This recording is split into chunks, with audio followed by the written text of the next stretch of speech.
konteks halal darahnya tadi itu terjadi ketika di medan perang.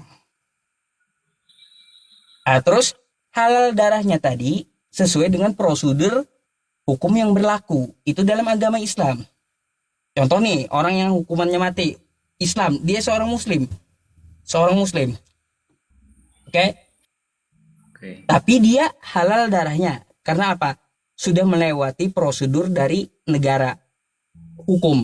Lalu dia dijatuhi hukuman mati. Itu halal darahnya. Yang mengeksekusi pun bukan kita. Harus pemimpin. Ah gitu. Itu Oke. dalam Islam ada aturannya masalahnya. Jadi kalau konteks darahnya gitu Bang ya, bukan digunakan untuk kita berkehidupan di dalam sosial masyarakat. Enggak. Tapi Ya. halal darahnya itu ketika di medan perang. Coba kalau kita lihat di medan perang. Medan perang itu antara dua kita. Kalau kita tidak membunuh, terbunuh. Kan gitu. Ya. Nah, itu maksudnya halal darahnya, Bang. Nah, gini kan. Jadi ajaran itu ah bahwa dalam ajaran Islam itu mengakui bahwa halal darahnya tadi kan Ustadz udah nunjukkan apa dalilnya. Jadi ya jelas ya mungkin nanti ya bagi umat-umat muslim halal darah konteksnya di sini kan beda kata Ustadz itu kan di medan perang. Hmm, Nah, terkadang kan mau terjadi di kehidupan sosial gitu. Karena hmm, mungkin mereka yang pemahamannya ya nggak baca dalilnya tadi gitu kan. hmm. Nah, kemudian ini kan jadi juga yang sering buat masalah ini bahasa bahasa ini sering muncul. Saya tidak tahu ini ada dalilnya apa tidak, tapi nanti boleh Wah, ini Ustaz tunjukkan kalau ada dalilnya gini. Jadi kalau Islam itu kan dia sering mengkafir-kafirkan, begitu ya. hmm. Di luar Islam itu kafir gitu bahasanya. Sebenarnya kalau Hmm. di dalam Islam itu definisi kafir itu apa, Tat? Mungkin ada dalilnya gitu. Coba bisa tunjukkan enggak?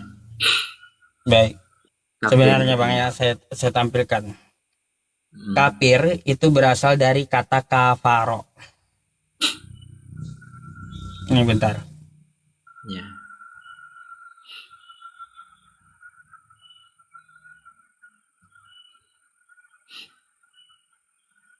Nih, saya tunjukkan sama Abang.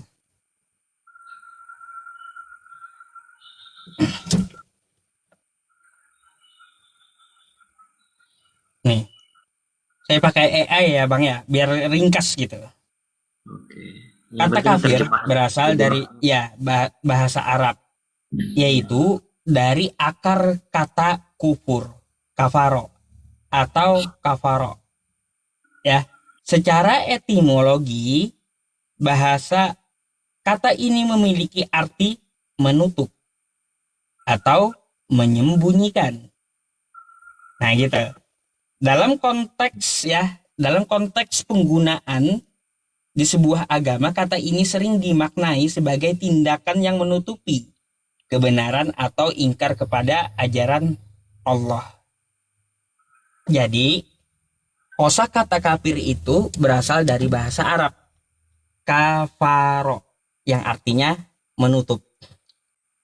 Kalau Anda ke Arab, kalau Anda ke Arab, ada melihat petani Arab sedang menggembur tanahnya, lalu dia tutup itu tanah. Petani itu bisa disebut kafir karena dia menutup tanah gitu. Berarti yang pengertian kafir itu tadi mungkin dalam bahasa yang saya sebutkan tadi itu bukan di luar Islam itu bukan disebut kafir gitu kan? Berarti beda ya, Ah, Tat? gini, Ah, makanya saya jelaskan dulu. Jadi nah, kosakata kafir itu sebenarnya bukanlah kosakata yang apa ya? Kosakata yang sangat halus gitu. Istilah yang sangat halus untuk mengistilahkan orang di luar agama Islam. ya Karena disebut apa? Kalau coba Anda ke Arab, petani ya. yang menutup tanah, petani itu disebut kafir.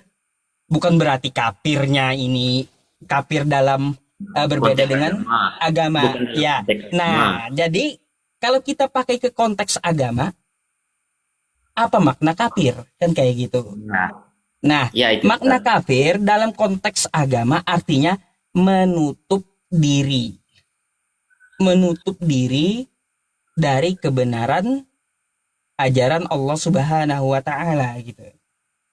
Dalam agama Islam, menutup diri dari kebenaran Allah dan Rasulnya. Ah gitu. Jadi kami menyebut kafir kepada Anda, contohnya ya. Abang kafir, jangan merasa terhina. Sebenarnya kami menyebut Anda dengan halus gitu. Kafir. Dengan halus saya menyebutnya. Ya. Karena apa? Karena Anda masih menutup hati Anda. Tidak tidak ini Bang ya. Tidak tidak ya mungkin beberapa tahun ke depan kemungkinan Anda bisa saja membuka hati Anda, kan kayak gitu. Oke. Jadi kalau Ah, mau makanya itu sebutannya kafir, menutup hati. Jadi kalau menutup hati, beberapa tahun ke depan mungkin Anda mendapat hidayah, bisa juga Anda membuka hati. Makanya disebut kafir. Apa bedanya dengan non-muslim, Bang? Non tidak muslim selamat. Kira-kira di antara dua ini, Abang mau dipanggil yang mana? Non-muslim tidak selamat artinya kafir, menutup diri. Kira-kira berarti bagus yang mana? non muslim artinya tidak selamat Tat. Tidak selamat. Gitu dong. Banyak pengertian lain dong. Kan artinya kalau non Eh, muslim berarti dia bukan agama Islam. Kan gitu. Mungkin saya mau iya, luruskan lah itu gitu kan. Nah, kalau mungkin orang biasa nyebut non muslim ya agama agama yang lain juga bisa juga disebut non. Yang penting dia di luar Islam kan biasanya disebut non. Tapi iya. bukan berarti artinya di situ tidak selamat kan tidak ada dalilnya kan. Mungkin Ya di situ. gini bang, artinya lebih kasar perkataan non-muslim daripada kafir itu. Jadi kafir Ya. itu adalah kosakata yang halus gitu. Karena Ya. apa? Kami menyebut kafir itu ya semoga aja gitu. Anda bisa membuka hati Anda mendapat hidayah dari Allah. Itu Kan kan gitu, sesuai artinya dalilnya. menutup diri, menutup hati. Sesuatu yang tertutup itu bisa saja terbuka kapanpun, kan gitu. Gak Ya. tahu beberapa tahun ke depan abang mungkin jadi muslim karena membuka Tapi hati. gini, Tat.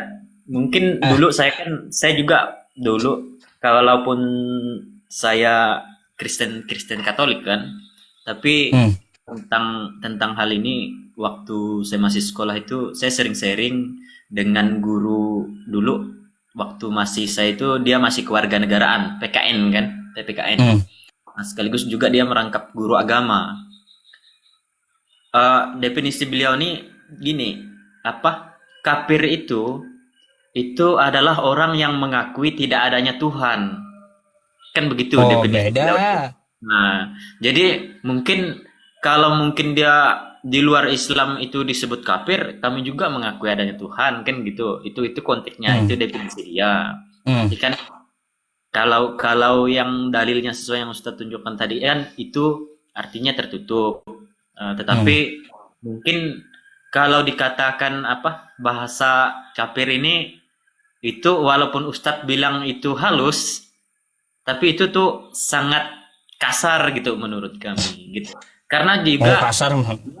definisinya gini, memang kalau orang yang disebut kafir itu kan orang yang mengakuinya tidak adanya Tuhan. Kan begitu pengertian saya pribadi gitu. Hmm. Orang yang mengakui tidak adanya Tuhan berarti mereka itulah yang disebut itu tadi kafir tadi gitu kan. Sementara kita Gini juga bang, kan adanya Tuhan gitu, Pak. Nah, kalau orang tidak mempercayai Tuhan itu sebutannya ateis. ya, kan tidak ada. Ateis, Nah, ateis ya iya menutup diri juga. Bagian dari menutup diri juga, bagian dari kafir. Jadi kalau abang ya dipanggil kafir itu jangan tersinggung gitu. Jangan tersinggung. Seharusnya Anda lebih tersinggung ketika Anda dipanggil hei non muslim, hei tidak selamat gitu. Seharusnya gitu. Mas, kalau kita bahasa Indonesia kan kayak gitu ya teman-teman iya, ya. iya, iya, iya, iya. Kalau saya panggil abang kafir, hai abang yang menutup diri, kan halus daripada hai abang yang tidak selamat. Bayangkan. Ya, ya. Sebenarnya kayak gitu bang. Eh, Oke, oke. Kemudian ini lanjut lagi, Tan. Jadi mungkin apa juga tuh? ada ini, eh, ada pertanyaan selanjutnya begini. Jadi kalau di dalam agama Islam itu kan, eh, pernikahan itu kan boleh lebih dari satu kali Oh, terjadi semasa hidupnya gitu kan. Jadi oke. satu istri untuk seumur hidup gitu, Pak. Hmm, Dan kalau di dalam ajaran Kristen ataupun Kristen Protestan atau Kristen Katolik, pernikahan itu hmm, hanya terjadi satu kali seumur hidup. Dan itu hmm. juga kalau dalam Kristen kan memang ada ayatnya gitu. Kemudian kalau di dalam Islam itu gimana nih? Kan itu bisa berkeluarga bisa lebih dari satu kali. Itu gimana? Hmm. Ada itunya kah? Dalil, baik. Ya, Nah, baik. Sebenarnya dalil itu ada bang. Ya, nih saya jelaskan dulu sama abangnya. Apakah di Islam itu boleh menikah lebih dari satu satu saja ya, kan kayak gitu? dalam seumur hidupnya Oke. dia bisa bisa menikah lebih dari satu kali. Artinya bisa cerai gitu. Mm-mm. Cerai hidup gitu. Ah, ah, ah. Hmm. Aduh, aduh, aduh. Tapi pengen bang. Agak pengen deh bang. Aduh. Ntar piring terbang pula bang. Ada mau Oke. nambah lagi dan Baik bang. Di dalam Qurannya, Quran surah An-Nisa, ya di ayat ketiga, di situ Allah mengatakan kayak gini bang. A'udzubillahi minasyaitonirrajim. Wa in khiftum alla tuqsitu fil yatama fankihu ma qabalakum minan nisa'i masna wa thulatha wa ruba'. Fa in khiftum alla ta'dilu fawahidah. Nah, ini saya artikan. Nikahilah wanita yang kamu senangi. Masna wa thulatha wa ruba'. Batasnya 4. Kan kayak gitu. Batasnya 4. Tapi lihat kalimat selanjutnya. Fa in khiftum alla ta'dilu fawahidah. Maka jika kamu tidak mampu berlaku adil, menikah satu saja. Nah, perintahnya menikah satu saja. itu oh itu ayat apa dalilnya ada ya. Nih, dalilnya Quran surah An-Nisa ayat ketiga, Bang. Jadi, Hmm. kita melihat ya, Bang ya. Sebelum Islam itu datang, ya, sebelum Islam disebarkan di tanah Arab, orang-orang dulu, ya, orang-orang dulu itu istrinya no limit gitu loh, Bang. Iya, banyak istrinya. Contoh di kitab Anda tuh ya, Daud aja, Raja Daud 1.000 istrinya. Tuh. Ya, Terus ya Salomo 700. Jadi nggak ada pembatasan sebelum Islam itu datang.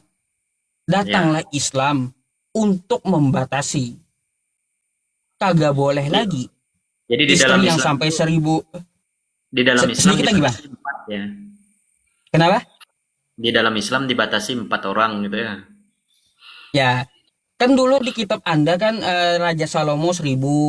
Terus Raja Salomo 700. Raja Daud kan istrinya 1.000. Terus Abraham kan ya banyak lah. Terus juga pagan Quraisy yang di Mekah tempat diutus Nabi Muhammad itu juga banyak orang di sana beristri no limit. No limit, bayangkan bang. No limit, nggak ada aturannya masalahnya. Berapapun boleh ya, yang penting sanggup gitu.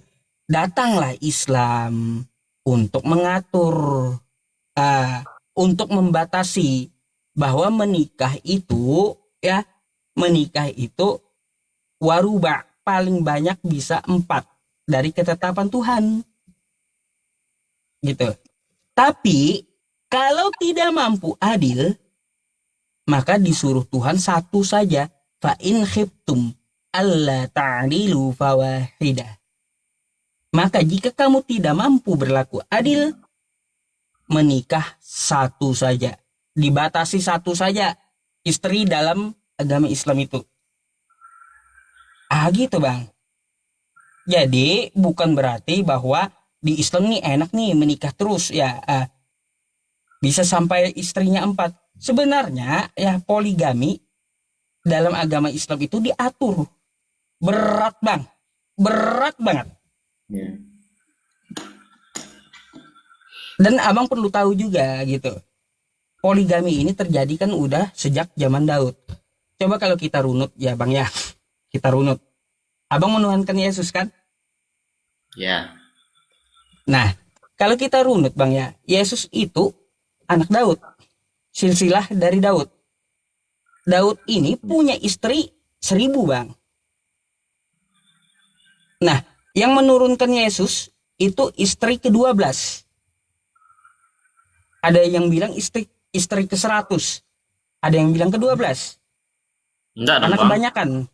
Enggak. Iya. Yang ibunya Maria itu bukan istrinya Daud dong. Bukan Maria, bukan Maria. Bukan Maria. Hmm. Ini di zaman Daud saya ceritanya. Iya. Dia menikahi Berseba. Iya. Berseba itu adalah istri yang ke-12. Gitu. Turun temurun sampailah ke Yoyakim. Kan gitu. Ke kakeknya Yesus. Lalu lahir Maria, lahir Yesus. Jadi yang abang sembah, hari ini abang sembah, itu adalah hasil dari poligami. Poligaminya Daud gitu, Tuhan umat Kristen gitu loh bang. Makanya penting, Itu kan gitu pemahaman. poligami itu. Itu kan pemahaman dari Ustadz. Ya. Bukan pemahaman, memang jalurnya seperti itu bang. Enggak, Saya mau maksudnya jelaskan kalau sama anda. Yesus dilahirkan, kalau mungkin tadi bahasa Ustadz di situ poligami kan enggak seperti itu gitu. Nah, itu enggak seperti itu. Artinya apa? Moyangnya Yesus itu berpoligami. Nah, gini Bang Ustadz ya. Kenapa saya tanyakan hal itu gini? Jadi kan Injil dengan Al-Quran itu kan yang lebih lahir duluan itu kan adalah Injil. Gitu. Injil betul. Nah, di dalam Injil itu ada ayatnya, saya tidak hafal, tidak bisa saya sebutkan lah, tapi bunyi ayatnya saya ingat. Gini jadi bunyi ayatnya Apa bunyinya? ini, kata Yesus, aku berkata kepadamu, kata Yesus, barang siapa menceraikan istrinya lalu ia kawin dengan perempuan lain, ia berbuat zina. Gitu kan. Nah, makanya ada kelanjutan ayatnya lagi yang berikutnya. Maka kata Yesus, lupa saya ayatnya, tidak terlalu ingat, saya kurang hafal. Pokoknya pasti yang seperti saya bilang tadi, barang siapa menceraikan istrinya lalu ia kawin dengan perempuan lain, ia berbuat zina. Makanya di ujung ayat itu dia bilang, sesuatu yang telah disatukan oleh Allah tidak boleh diceraikan oleh manusia. Maka dari itu dasar orang Kristen, Protestan atau Katolik itu tidak bisa menikah lebih dari 1 kali. Nah gini, sementara gini jadi katanya kan Islam ini adalah, bentar kan mau selesai. Islam kan adalah penyempurna dari kitab-kitab sebelumnya, kan bahasanya seperti itu. Tetapi kalau mungkin tadi ayatnya seperti yang dikatakan Ustadz, berarti ayat yang kitab sebelumnya ini kan telah diubah nih, gitu Bah. Katanya ini penyempurna. Sementara tadi dikatakan di dalam Alkitab itu bahwa itu hanya cukup 1 istri dalam seumur hidup. Sementara tadi dalilnya dibilang Ustadz katanya bisa 4 gitu. Nah, sementara ini tadi di dalam hukum Islam tadi dikatakan ini penyempurna katanya. Tapi kok dari 1 malah boleh jadi 4 gitu, kan berubah gitu. Hal itu gitu Wah. Gimana? Baik ya. Jadi menurut anda ya Yesus pernah mengatur kan pernikahan, menikah 1 saja kan kayak gitu kata anda. Itu kan sudah diatur ya, betul. Yesus mengatur menikah 1 kali saja. Lalu tiba-tiba datang Islam. 4 Islam katanya kan kayak gitu. empat gitu Kenapa Ustaz. jadi naik? Sementara Bang, jadi kata sementara pengakuan dari Islam ini kan Islam adalah penyempurna, tetapi kalau diatur seperti itu kok jadi berubah hal itu gitu Ustaz. ya berubah. Baik, Gitu. gini Bang ya. Yesus itu bukan membahas poligami. Ayat yang Anda bawa tadi itu Bang. Bukan. Itu Yesus berbicara tentang masalah perceraian. Perceraian dengan poligami beda Bang. Ya tapi Apa artinya mah? maknanya kan tetap satu istri kan maknanya kan. Apa Iya. gimana tetap harus satu istri kan gitu kan. Jadi nggak ada Yesus itu membatasi poligami, nggak ada. Nggak pernah ada Yesus mengatur poligami. Tapi Yesus mengatakan, ya Yesus mengatakan kalau dia ya itu ada di dalam Matius. Kita buka aja ya. Bentar.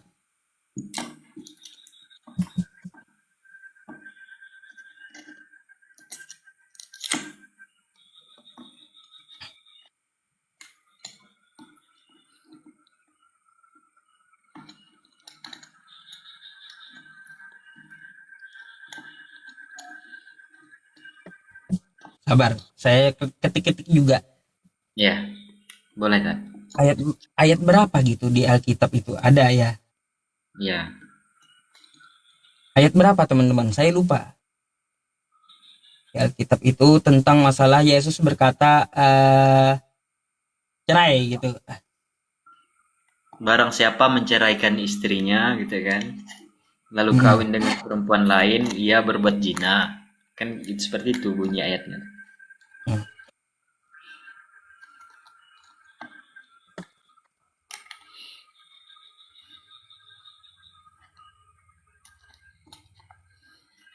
Cara lupa saya itu ayatnya bang. Yesus berkata seperti itu tuh. Ya.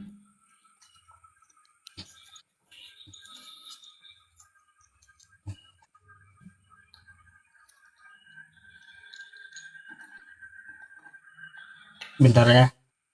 Saya carikan dulu. Oh, Matius 5.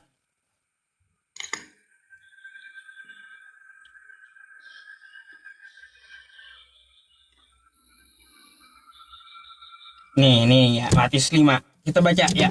Hmm. Nih. Kamu telah mendengar firman, jangan berzina.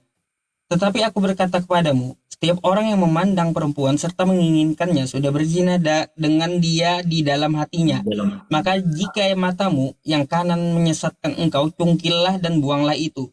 Karena lebih baik bagimu satu anggota tubuhmu binasa daripada tubuhmu dengan utuh dicampakkan ke dalam neraka. Kan gitu. Dan jika tanganmu yang kanan menyesatkan engkau, penggallah tangan itu dan buanglah. Karena itu lebih baik jika satu anggota tubuhmu binasa daripada tubuhmu dengan utuh yang masuk. Kata Yesus gitu. Telah difirmankan juga siapa yang menceraikan istrinya harus memberi surat cerai kepadanya. Tetapi aku berkata kepadamu, setiap orang yang menceraikan istrinya kecuali karena zina, ia menjadikan istrinya berzina. Dan yang kawin dengan perempuan yang diceraikan, ia berbuat zina. Ah, ini ayatnya. Tuh, betul? Yang bawah tuh coba ulang lagi. Iya. Yang bawahnya aja ayat Matius bawah. 5. Hmm.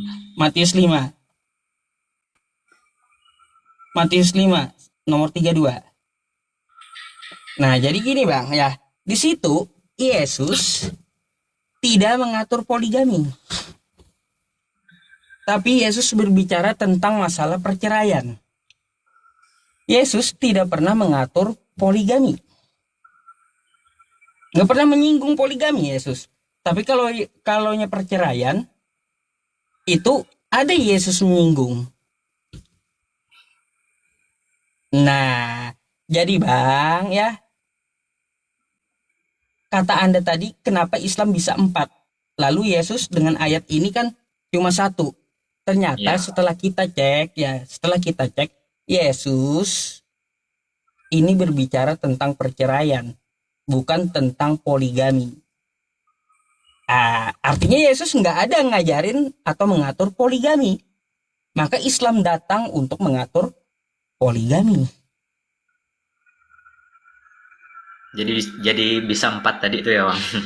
Ustaz.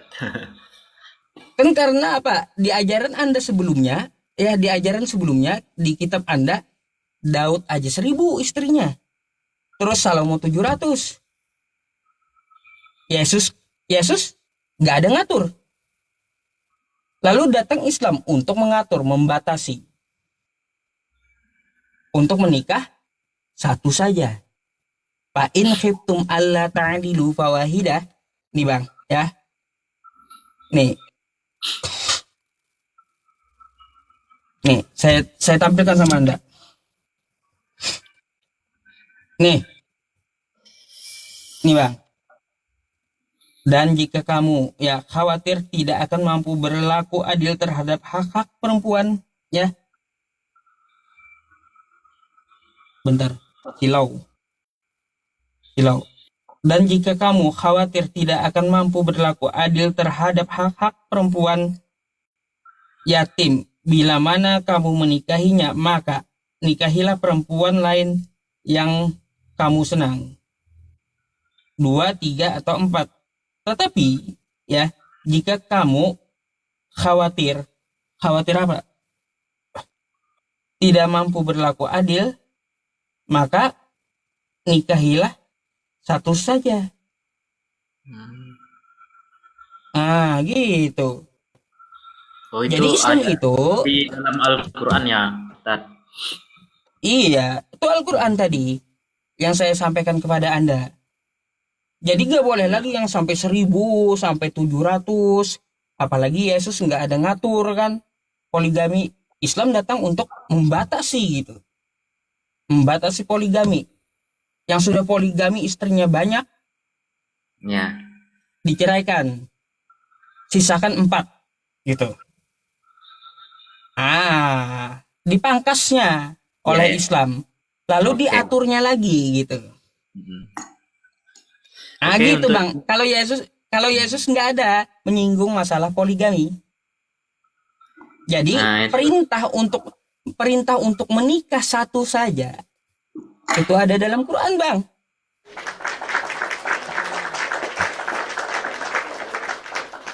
yang di Injil itu satu juga tuh, Tat. Bunyi ayatnya tadi kan satu juga tuh. Tapi Abang perlu tahu ya, Bang ya. Poligami itu bukan kewajiban setiap muslim. Bukan. Ya. Poligami itu hanyalah sebuah solusi gitu. Contoh nih Abang, ya, Abang beristri. Lalu istri Anda mandul. Anda minta izin dengan istri Anda untuk menikah lagi dengan perempuan lain agar bisa mempunyai anak, keturunan dari biologis Anda sendiri gitu. Nah, itu menjadi alasan untuk poligami. Tapi kalau yang biasa-biasa aja gitu ya, yang biasa-biasa aja, tentram damai, ngapain poligami? Kan gitu. Istri kasih Anda banyak anak, apalagi alasan Anda mau poligami? Gitu, Bang. Gak Ah, sembarangan, Bang. Dalam Islam itu banyak aturannya masalahnya. gini, Tat. Ada lanjut lagi ya. Eh, Pernyataan siapa kemarin? Lupa saya. Ada Ustadz tuh. Yang pas dia lagi ceramah nih kan bilang gini. Cuma nggak tahu nanti Ustadz mungkin boleh apa kalau ada dalilnya kan. Di dalam Islam itu kan mempercayai bahwa nanti kalau masuk surga katanya kan Hmm. akan punya istri itu 70 bidadari kan. Kalau Hmm. salah bahasanya kemarin kan. Okay. Jadi 70 bidadari di sana katanya pekerjaan kamu tuh akan memecahkan perawan-perawan bidadari itu katanya. Tak berhenti, udah Hmm. dipecahkan perawan lagi, pecahan perawan lagi. Itu gimana tuh, Cat? Hmm. Ada itunya kah di dalam Islam itu? Ada ayatnya kah? Apa dalilnya di dalam Al-Quran itu? Kalau ayat tertulisnya nggak ada, Bang. Itu dari mana tuh Ngaco, tanda? ngaco itu berlebihan. Iya, kalau ayat tertulisnya nggak ada. Hmm. Nggak ada ayat tertulisnya di Al-Quran. Allah Subhanahu wa Ta'ala menciptakan manusia itu berpasang-pasangan. Quran surah An-Nisa ayat 1 kan. Kayak seperti itu, Bang. Nah, waktu di zaman Nabi kami diutus, banyak pemuda-pemuda, Bang, yang ikut perang. Yang ikut perang dia wafat atau gugur dalam perang.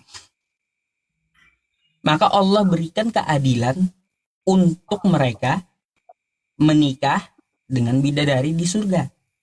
Oh, Kalau kamu punya istri, ya bawa istrimu, Bang. Eh, jadi bawa gini, istrimu lah. Jadi gini, Bang, bentar-bentar, biar Anda paham ya. Biar ya, Anda paham bahwa ya bidadari itu diperuntukkan untuk apa? Untuk seorang muslim yang gugur di medan perang. Di medan perang yang tidak sempat mereka menikah. Disitulah ya. keadilan Allah terhadap hambanya. Nah, Karena dia menciptakan berpasang-pasangan. Kan gitu. hmm, Jadi kalau untuk masalah 72 bidadari pesta. Kalau kau ada istri, ya istrimu lah bawa.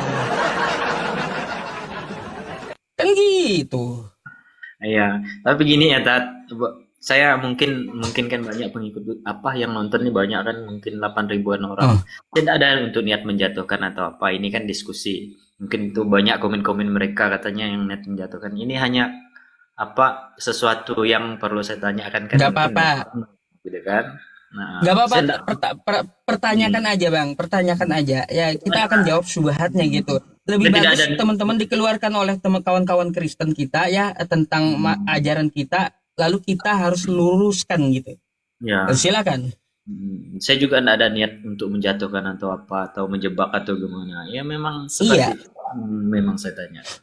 Nah, ini juga kan kenapa saya tadi nanyakan hal itu kan dalam ajaran kami gini apa eh bentar, Bang. bahwa mm, Sebelum kita ke pertanyaan yang baru ya, Abang enggak tahu sebelum nggak? nanya itu tadi yang saya mau anu itu tadi Bang, ngapa saya nanya Ustadz yang katanya itu mengimani bahwa nanti kalau ke surga itu akan mendapatkan sekian bidadari itu kalau di dalam ajaran kami kan itu berbeda gitu Bang. Gitu. Mungkin makanya saya tanya Ustadz Ya apakah itu makanya ada itu bisa gitu kan. ini yang saya harus kasih tahu sama Anda. Yesus sebenarnya menjanjikan 100 istri. Dari mana itu Mau Ustadz? nih, ya udah, nih saya bukakan ya kitab. Yesus memang menjanjikan 100 istri nih.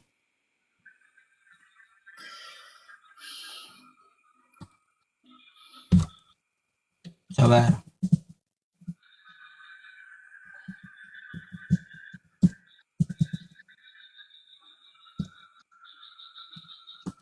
Oke ya, sabar. Saya bukakan dulu. Di mana tuh di Al-Qur'an kah ayatnya? Di Bible, Oh, di Injil. Yesus iya, nih Bang. Mana tuh?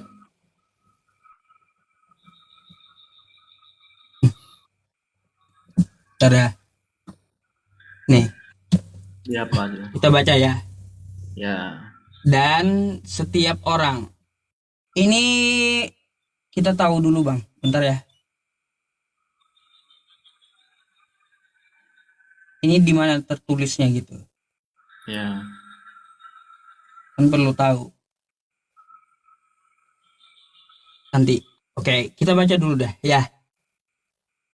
Dan setiap orang, kata Yesus, yang sudah meninggalkan rumah atau saudara laki-laki atau saudara perempuan atau ayah atau ibu atau istri atau anak atau ladang demi namaku, kata Yesus, Ya. ia akan menerima 100 kali lipat Ya. dan akan mewarisi hidup yang kekal.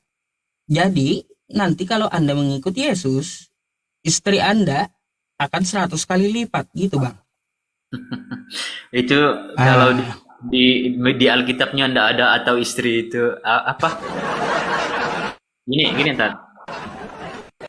gitu, Itu Bang. ayat itu bukan Jadi untuk ini ntar, yes, untuk istri. Ah, jadi Yesus memang menjanjikan 100 istri gitu. Jadi nggak usah heran ngapain kita memikirkan isi isi surga kan kayak gitu. Lebih baik kita memikirkan untuk menjauhi neraka. Betul nggak? ya, bukan mungkin gitu. Ah, Jadi apa? Ayat-ayat ini juga ayat-ayat yang familiar lah, kan? Bukan ayat asing lah, gitu kan? Mungkin apa? Ya, saya mau sharing dengan Ustaz lah. Kalau ayat ini kan, ini ayat untuk mereka yang punya panggilan itu untuk mengabdi kepada Tuhan sampai meninggalkan keluarganya, anak-anak istrinya. Artinya, hmm, artinya gini, mereka itu tidak mencintai hal-hal duniawinya gitu. Mereka melepaskan semua itu, mereka hidup itu menjalankan hidupnya itu memang sesuai kehendaknya Tuhan. Seperti apa yang tertulis kan ada diperintahkan di dalam Injil itu. Itulah yang mereka lakukan, gitu kan. Nah, makanya juga apa di dalam agama Katolik, kalau Kristen kan dia pendeta. Kalau Katolik itu kan ada mungkin hidup hidup membiara. gini bang, Hidup dalam panggilan mungkin. Itu ayat itu lebih merujuk ke situ dia tak kalau untuk itu. gini bang. Tadi kan saya udah sampaikan tuh ya, Iya. kitab Anda Yesus janjikan 100 istri. Bahkan bang, ya kalau Anda lihat kitab Anda ya, di kitab Anda ini yang masuk surga itu lebih dulu adalah pesundal gitu. Bahaya kali. Ah, Anda tahu kan? Nih coba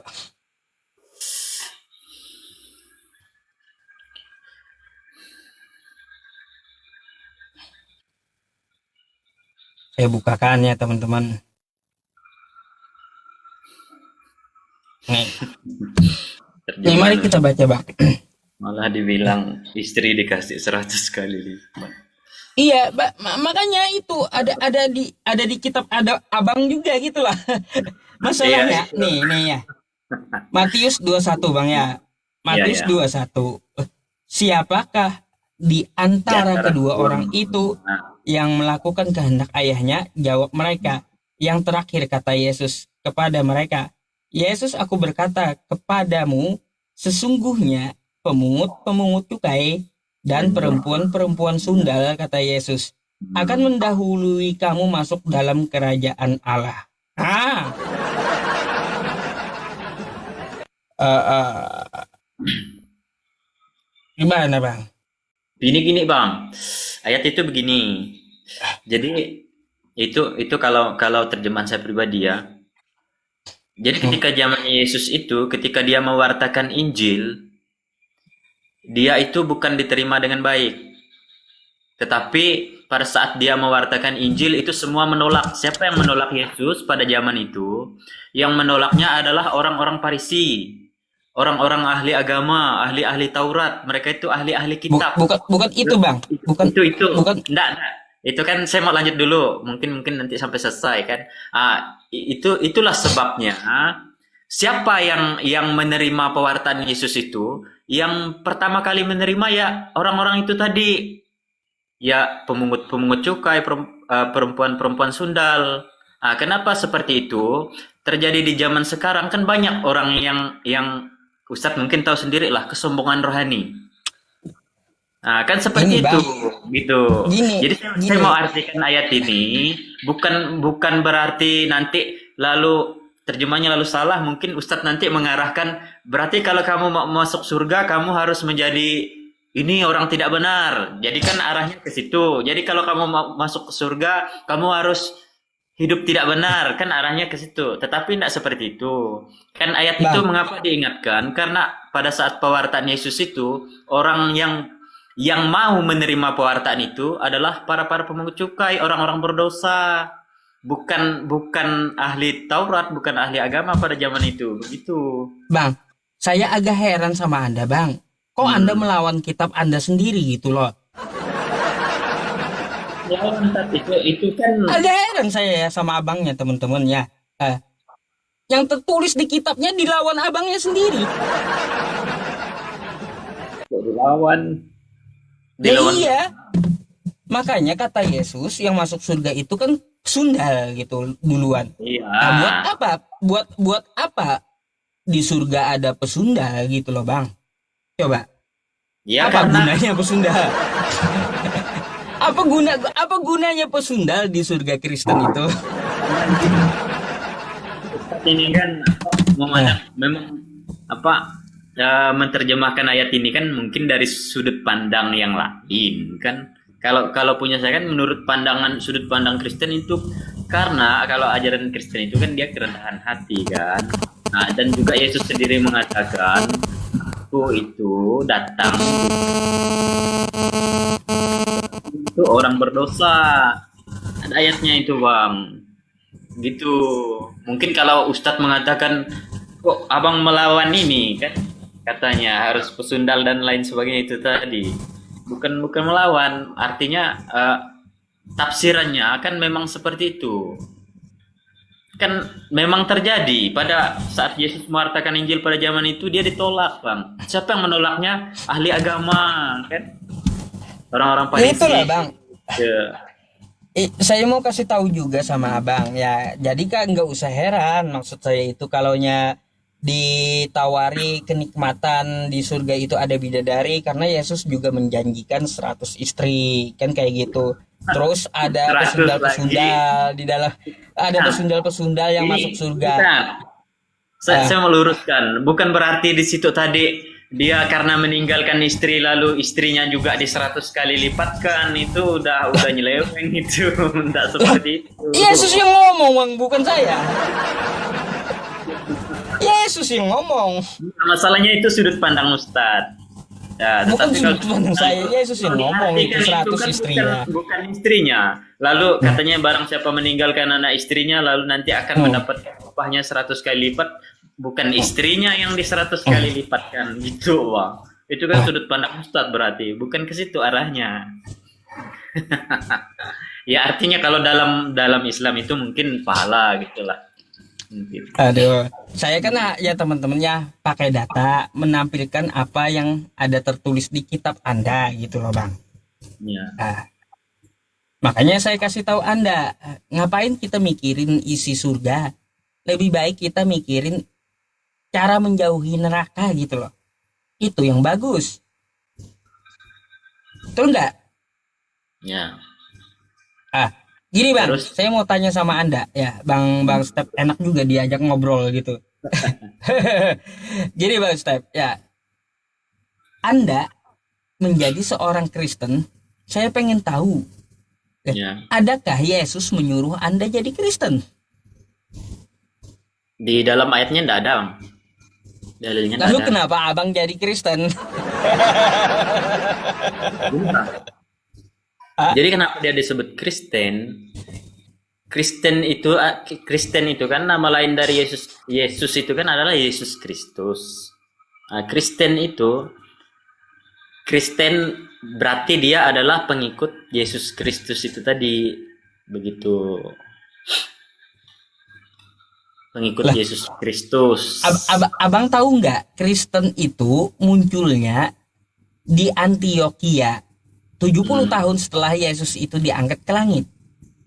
ya. Jadi Yesus tidak pernah mengenal Kristen, gak pernah ngajarin Kristen, atau memerintahkan Anda untuk jadi Kristen. Gak ada Yesus itu, Bang. Ya, iya karena Yesus datang itu dia enggak bawa agama. Ah, gak bawa agama.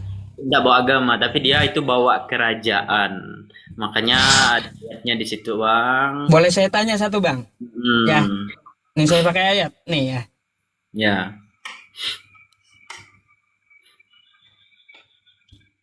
saya akan bacakan sama Anda nih. Ya, Hmm. ini Matius 5. Oke?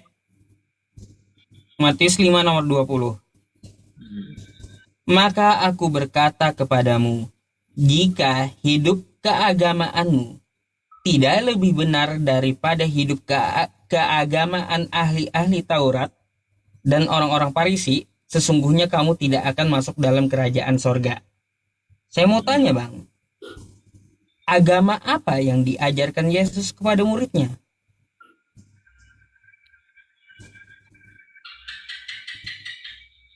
Bahwa agama Yesus itu bang. Ini dia ngomong sama murid-muridnya. Maka aku berkata kepadamu, jika hidup keagamaanmu, kata Yesus, tidak lebih benar daripada hidup keagamaan ahli-ahli Taurat dan orang-orang Farisi, sesungguhnya kamu tidak akan masuk dalam kerajaan surga. Agama apa yang diajarkan Yesus kepada murid-muridnya?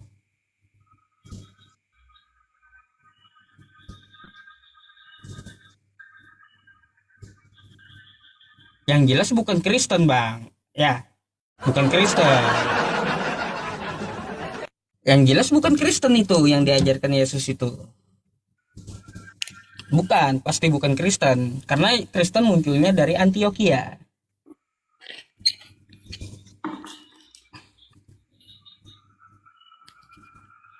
Coba abang, jelaskan sama saya. Yang Agama apa yang dibawa Yesus, yang diajarkan Yesus kepada murid-muridnya?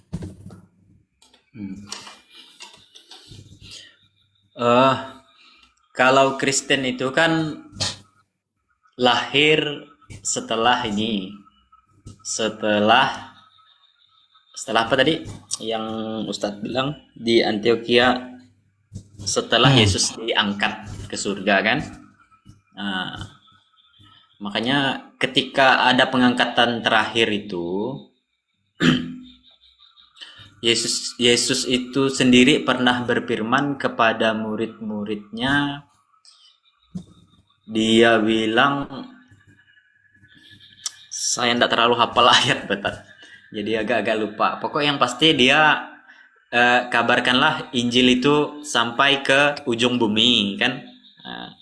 Kurang lebihnya seperti itu, apa yang telah diajarkan Yesus Kristus itu, dan baptislah mereka dalam nama Bapa, Putra dan Roh Kudus dan seterusnya. Maka setelah itu Yesus diangkat ke surga. Berangkat dari situlah para murid-muridnya itu, mereka inilah yang mengimani Yesus Kristus itu tadi. Makanya Kristen itu sendiri tadi, sebutan Kristen itu tadi yang ditanyakan Ustadz itu tadi, itu adalah untuk yang mengimani Yesus Kristus itu. Bang, begini bang, saya harus kasih tahu abang ya. Yesus itu tidak bawa Kristen. Yesus mengajarkan kepada murid-muridnya, kalau Anda baca kitab Anda, dia mengajarkan kitab para nabi. Ada di Lukas 4. Anda bisa baca di situ. Yesus di bait Allah membukakan kitab para nabi.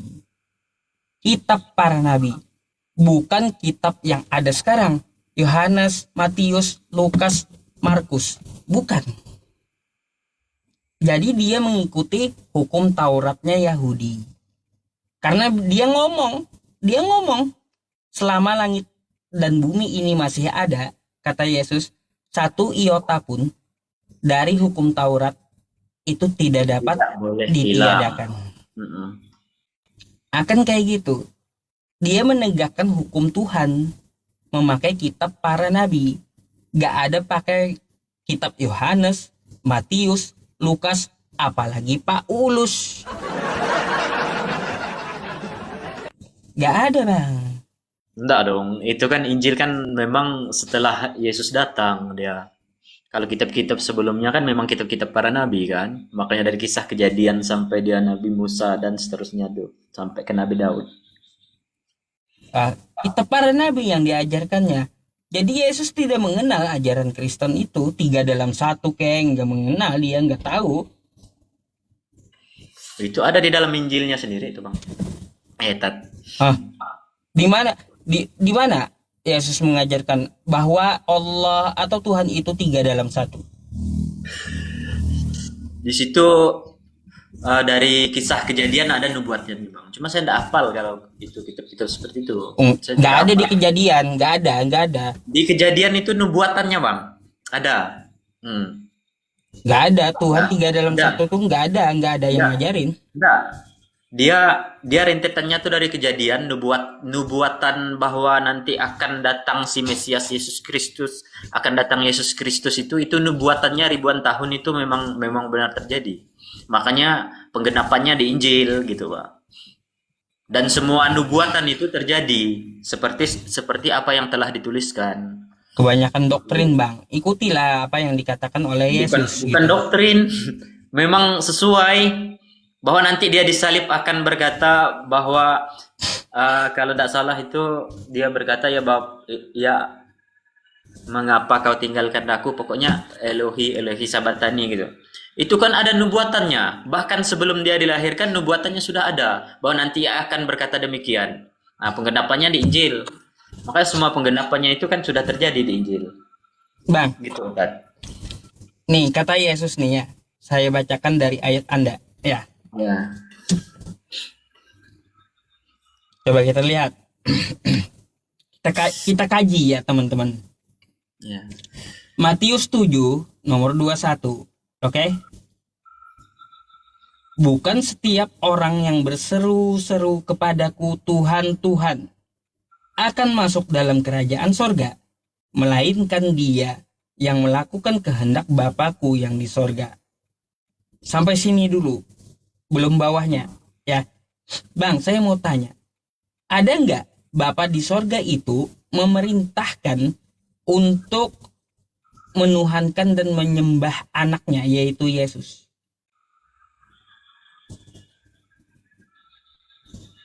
Maksudnya di ayat itu, di ayat yang Ustaz Ya, tunjukkan kan?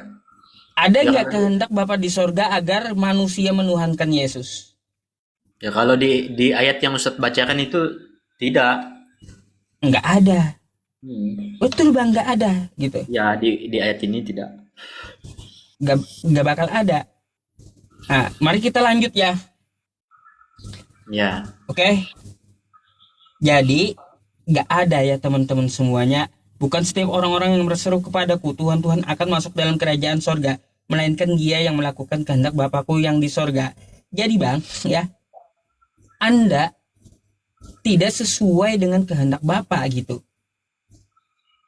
Kehendak Bapa itu bukan menuhankan Yesus, bukan.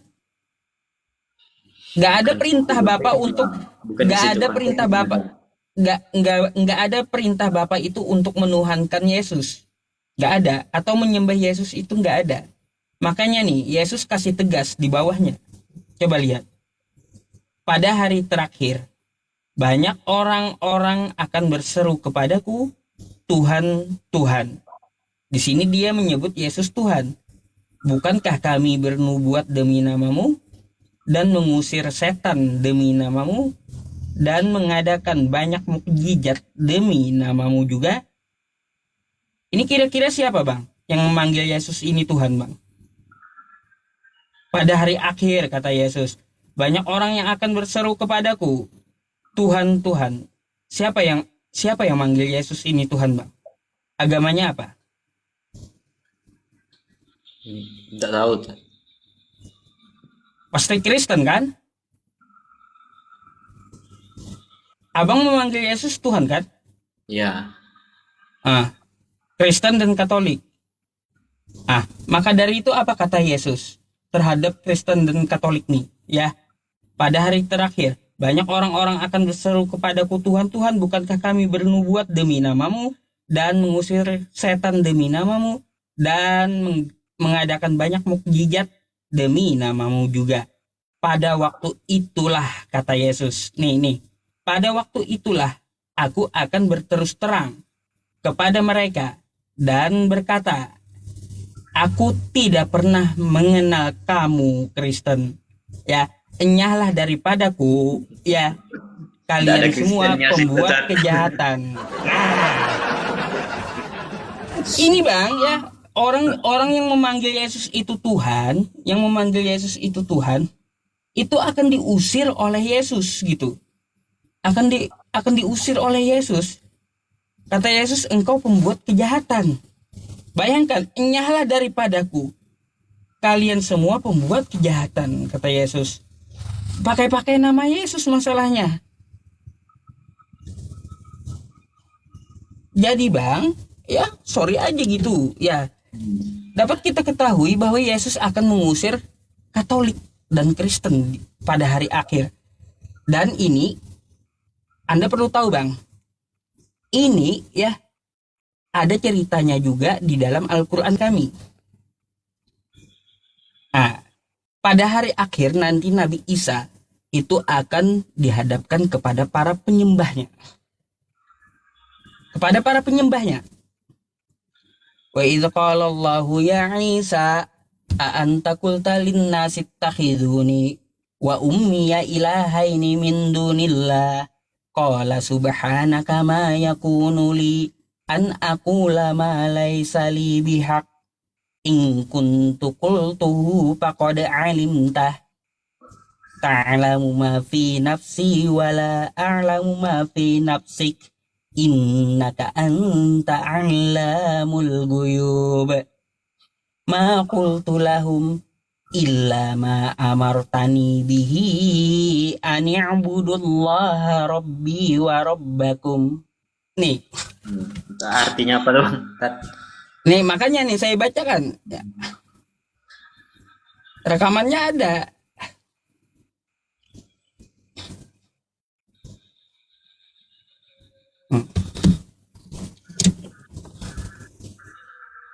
Nih, kita artikan ya bang ya. Dan ingatlah, wahai Isa putra Maryam, engkaukah yang mengatakan kepada orang-orang, jadikanlah aku dan ibuku sebagai dua Tuhan selain Allah. Maka Nabi Isa menjawab, tidak patut bagiku mengatakan apa yang bukan hakku. Tuh, Lanjut. tidak patut katanya. Ya, bentar. Kecil-kecil. Engkau mengetahui yang ada pada diriku dan aku tidak mengetahui yang ada pada dirimu. Engkaulah yang maha mengetahui yang gaib. Lanjut. Nih, ayatnya. Aku tidak pernah mengatakan kepada mereka kecuali apa yang engkau perintahkan kepadaku, yaitu sembahlah Allah, Tuhanku dan Tuhanmu. Tuh. Makanya Yesus itu ngomong bang, nih di kitab Anda di Lukas 8, di Lukas 4. Nih.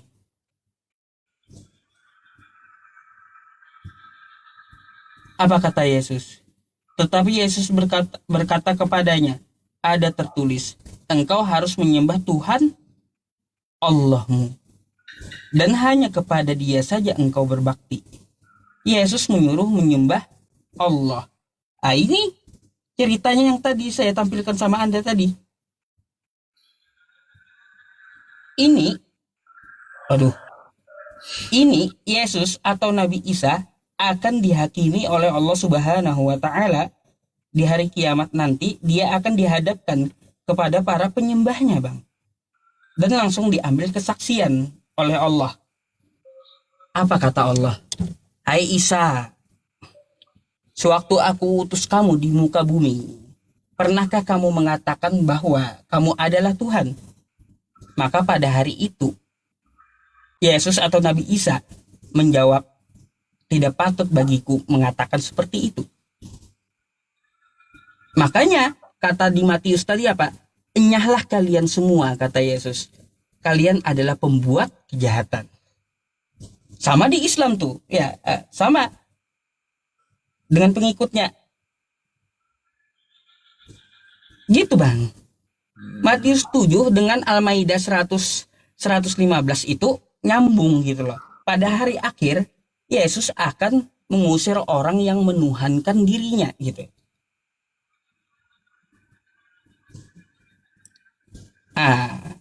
Gitulah bang. Berarti konteksnya yang masalah di permasalahan tadi berarti umat Kristen tuh apa mengaku Yesus itu adalah Tuhan. Nah, di dalam Injil itu ada ayatnya itu, kan? Gak pernah Yesus itu mengaku dirinya adalah Tuhan, kecuali Ada. direvisi, Bang. Ada ayatnya. Saya, ya sayangnya saya tidak hafal tapi kalau itu Injil itu ada ayatnya. Kalau tidak salah bunyi ayatnya tuh seperti ini. Kamu memanggil aku kamu memanggil aku guru dan Tuhan, dan katamu itu benar, sebab akulah guru dan Tuhan. Seperti itu kan? Tahu saya, itu Yohanes Ada kan? 13:13. Itu Nah, ada kan, Tat? kosakata kurios. Nah, Itu itulah. kosakata kurios gak cocok disematkan kepada Yesus. Karena apa? Yesus itu bukan Theos, bukan. Kalau di bahasa Arab kan itu, Bang, ya, hanya setara dengan Sayyid. Sayyid gitu. Mm-mm. Akulah Tuhan, Sayyid. Ah, setara dengan itu aja, gak lebih, bukan Robun.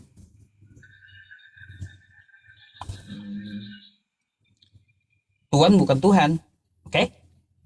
Ah, Tapi gitu. terjemahannya itu memang Tuhan kan? Itu Itu juga yang itu mungkin Bang menjadi ya, masalah, kan? Hmm. itu sudah diubah LAI berapa kali. Kalau Anda lihat terjemahan yang dulu-dulunya, junjungan Tuhan, Hmm. bukan Tuhan. Nih kalau Anda nggak percaya,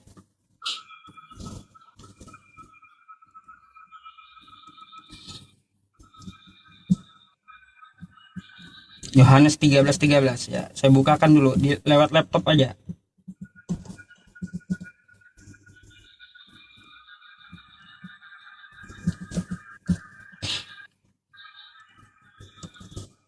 Nih, kalau Abang lihat nih ya. Nih, Yohanes 13:13. Kamu menyebut aku guru dan Tuhan. Ini Tuhannya. Dan kat- Ini dan Tuhan kata- juga. Ya. Tuhan, terus Tuhan junjungan. Tuh, Mm-mm. junjungan. Habis itu berubah lagi, Bang.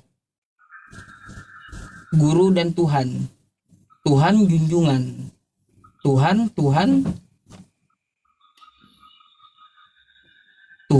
Tuhan. Jadi berubah-ubah gitu, Bang. Tuannya hilang. Mana tuannya hilang, teman-teman? Kalau kita klik, Bang ya, ini ya kosakatanya. Nih Tuhan nih ya. Tuh, pemilik Tuhan sebenarnya.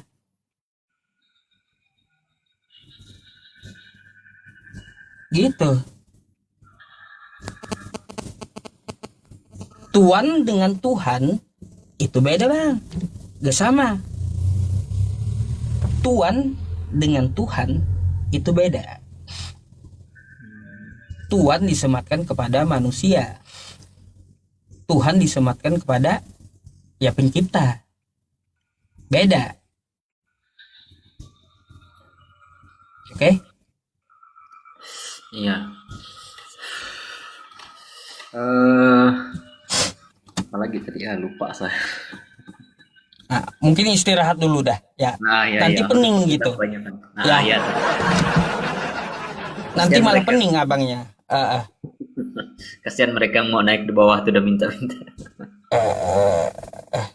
Emosi Ya, Bang, juga ya, mereka. Nah, banyak iya, emosi juga pelajari mereka gitu. sama saya, Tat. Pelajari apa yang saya sampaikan. Semoga Anda mendapat hidayah gitu. Oke? Oke, sip, Tat. Oke, thank you Bang ya atas diskusinya. Boleh naik besok Oke. ya. Oke, siap. Ya, thank you.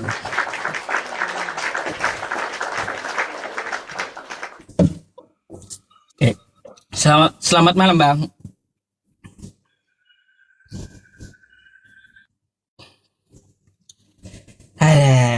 Ada.